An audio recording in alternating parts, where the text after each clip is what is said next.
The Sound of Freedom. Now, I'm sure you've heard of this movie. This is the QAnon conspiracy movie that has been sweeping across the United States, despite the fact that it's not affiliated with any major motion picture company or any major theater distribution.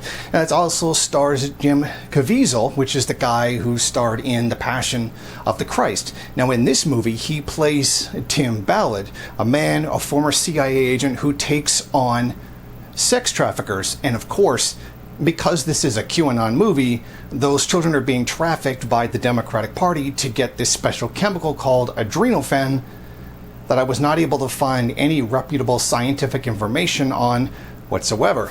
Now, this was independently produced and distributed. It cost about $14.5 million to produce, and since July 4th, when the movie came out, domestically, it has made almost $41 million, which is an astronomical amount of money for an independent film.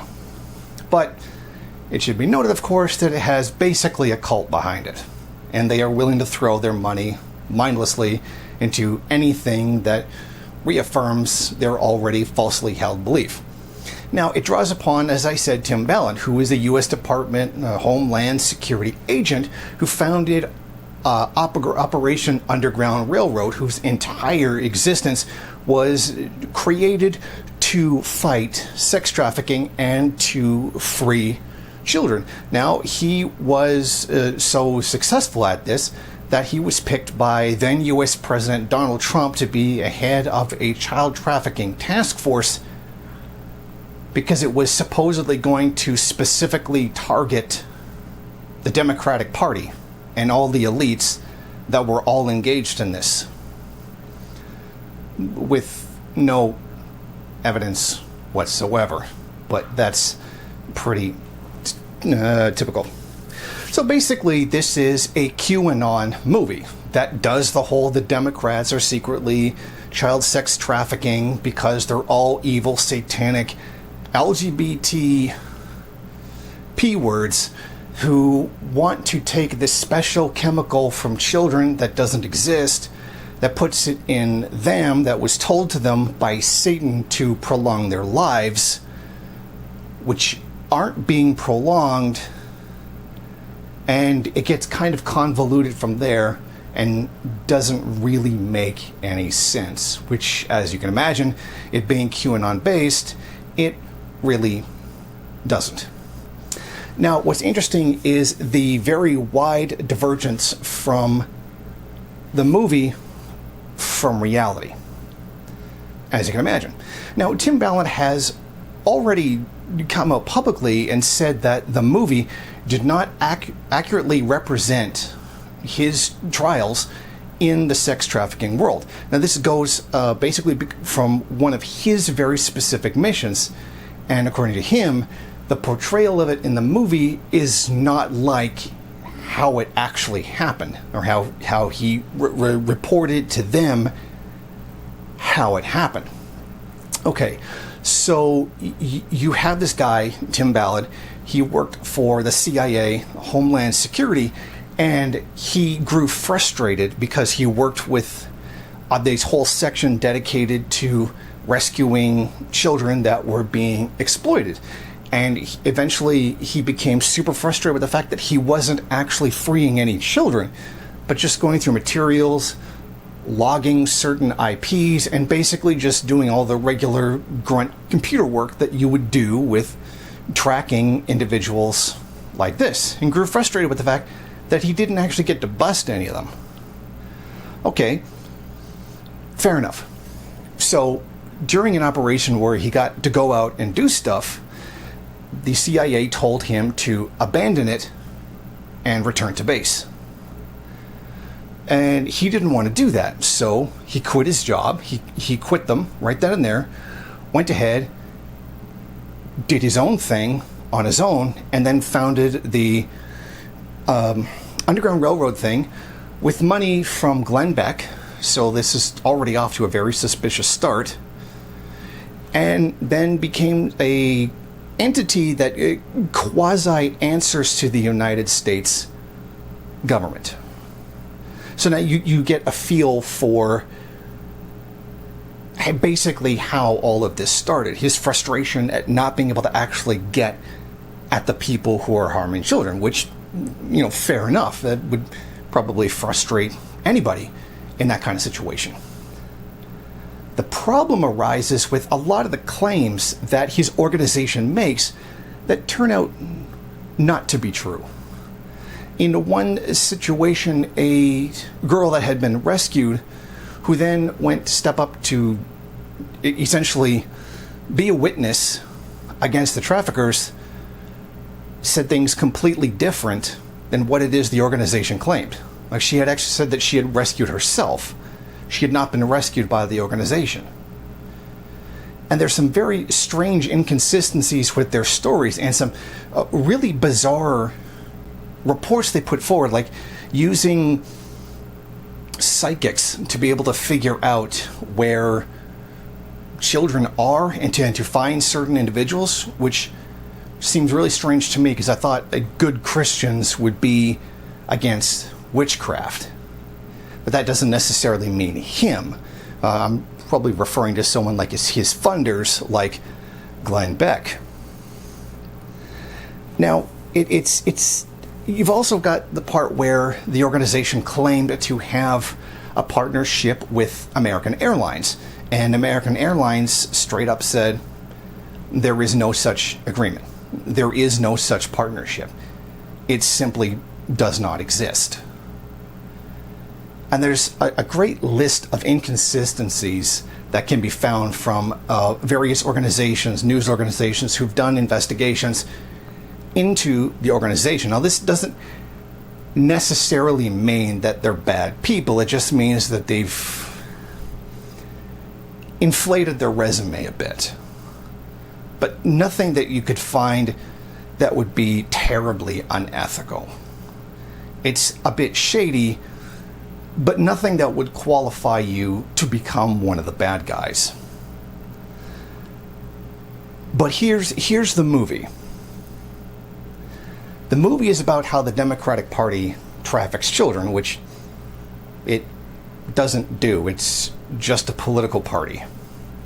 And this is a politically motivated hit job on liberals and what they think is the left. It's not the left. Liberalism is a right-wing ideology, which is why leftism was created, in order to counter the liberal conservative dynamic that was presented to the public. But it's all this one big hit piece to the point of absolute absurdity. One of the individuals in the movie, Fugo, who was based off of a guy who actually was arrested during one of these operations, who was one of the sex traffickers. He was a guy who pretended to be a talent agent, bring your kid in, find out if they have talent, then they could be famous, whatever. And really, it was just a pornography studio. They made him wear a Che Guevara beret because, that was totally what Che Guevara was about, and trying to associate the left with evil things and trying to take what is evil and automatically associate it with the left, when trying to associate the Democrats with the Cuban government is absolutely ridiculous. Ridiculous to a degree that I don't even actually have words for. I mean, it's completely nonsensical. So that's basically the kind of thing that they're doing with this movie. And the whole outrage is that the big movie studios didn't want to do it. And the movie theaters don't want to carry it because they're all in part of the conspiracy. Except that there is no conspiracy. It's because the thing is basically slander. And they don't want to participate in that because it's slander, it'll hurt them, and it's stupid and wrong. Now, this actually goes back to a video that I did previously where if you think you're doing something, if you're doing something and the system doesn't like it, that doesn't automatically make you right. Now, I think many of you probably also watched that video as well. If Hollywood says, this is stupid, I'm not doing this is defamatory, and throws it away, in their minds, in the minds of QAnon and other like-minded individuals, it must therefore be true. That's not how logic works, but it is how it works in their mind. I could also come up with a movie that says the moon is full of Jewish space lasers, as Marjorie Taylor Greene once greatly suggested, and give it to Hollywood. And then if Hollywood says it's an anti-Semitic, we're not going to run this, I could then turn around and claim that is a Jewish conspiracy. See, now I have proof that the Jews run Hollywood because they won't run this movie about the Jews running lasers on the moon. It doesn't make you right. It just means you're antithetical to what they're trying to do. That doesn't make you right. A crazy person running around with a handgun in public, firing it off and killing random people, and then society trying to get that person, doesn't mean that person was a free thinker and was acting on their own and society couldn't stand that. Although that seems to be the genuine idea that a lot of these people seem to get. I mean, this is just straight up a propaganda hit piece that is just defamatory. Like it's not even taking something and twisting it into something negative. Oh, well, you know, the Democrat Party should have done this, should have done that, and see, there's that thing that they did that was bad, and it wasn't what they said they were going to do. It's literally wholly fabricated. It's complete and utter nonsense, created to demonize what they think is the left, to fight this conspiracy of a satanic global homo agenda to go after their kids, which doesn't exist. And this kind of nonsensical religious fundamentalist insanity has been going on since, well, probably most of the time that Christianity has existed. Although it is by no means limited entirely to Christianity. I've seen plenty of Islamic forces claim the exact same thing of the United States in general, not specifically the Democratic Party, but of the United States as a whole. But the situation we're facing right now is not radical Islamists spreading this misinformation and then going out and trying to kill politicians like Nancy Pelosi's husband, or getting arrested, you know, on Obama Street with a truckload of guns. It's QAnon people doing it. Not even just regular, not even like regular Christians. It's the QAnon Christians that are doing it. This complete batshit insane ideology that's being allowed to spread across the country. Now, whoever the QAnon guy is, I mean, it's pretty clear now that it's not one guy.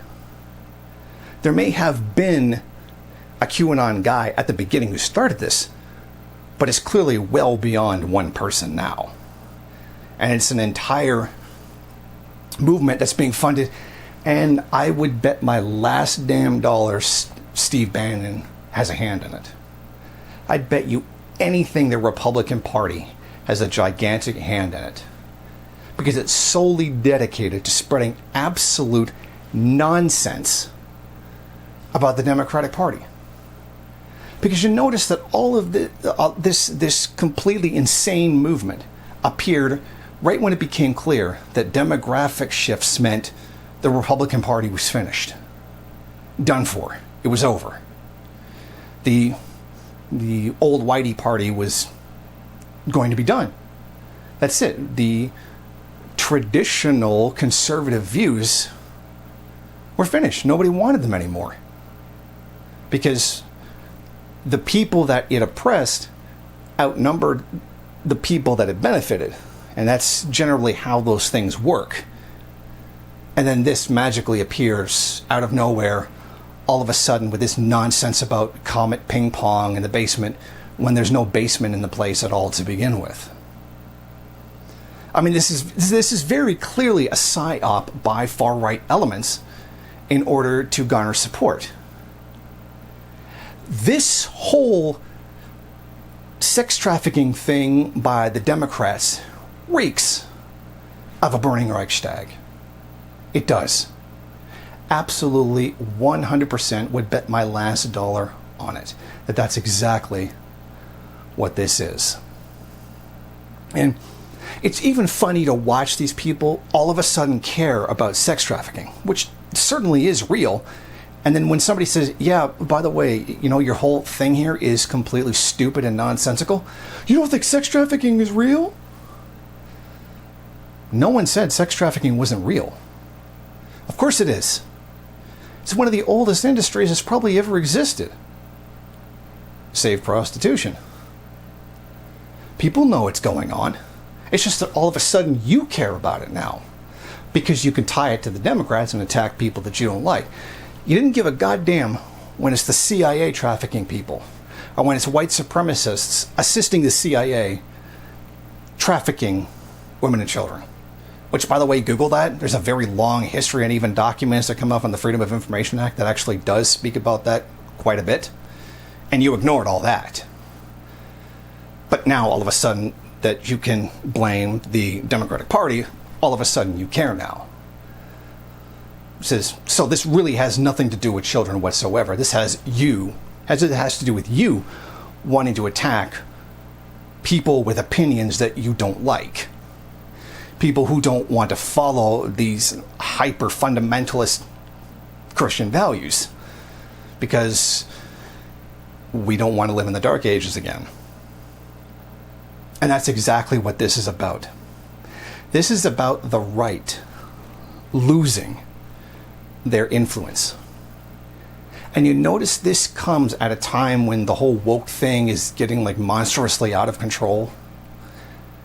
When there was the big step forward in human rights, you know, finally standing up to the police, and then the riots standing up to the police, people standing up proudly and saying, please don't kill me for being gay, and then that being interpreted as wanting to abuse children. Every step forward in progress has always been met with a backlash. It was the same thing with the civil rights struggle. It was the same thing when black people got the vote. It was the same thing when women got the vote. It was the same thing when black people stopped being slaves. All of a sudden, the great racist sheriffs in the South decided that they were going to be the people that they are, worse than they probably already were. And this is that backlash from the right. This is that reactionary backlash that's coming from the step forward that has been taken socially, economically. Nothing's actually changed, because that's okay. It's the socially liberal fiscal conservative. I don't hate you for being gay, but fuck you if you want a livable wage kind of thing. So as long as the capitalists still have their power, the little people, the peasants, the proletarians can have their pride flags all they want. Not that there's anything wrong with having the pride flags, it's just that you're free to have that. Just don't question the institutions of power that try to take them away to begin with. And we're holding them away all this time to begin with, and are actually keeping real equality from happening. That's the part that I want you to talk about.